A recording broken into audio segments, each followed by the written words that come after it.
You ask Tiger to solve. This deals with linear equations with one unknown. The final result is u equals -7. Let's solve it step by step. Simplify the expression. Simplify the arithmetic.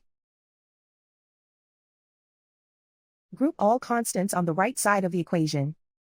Add 27 to both sides. Simplify the arithmetic.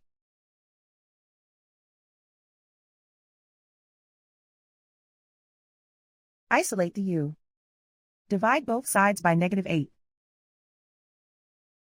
Cancel out the negatives. Simplify the fraction. Move the negative sign from the denominator to the numerator.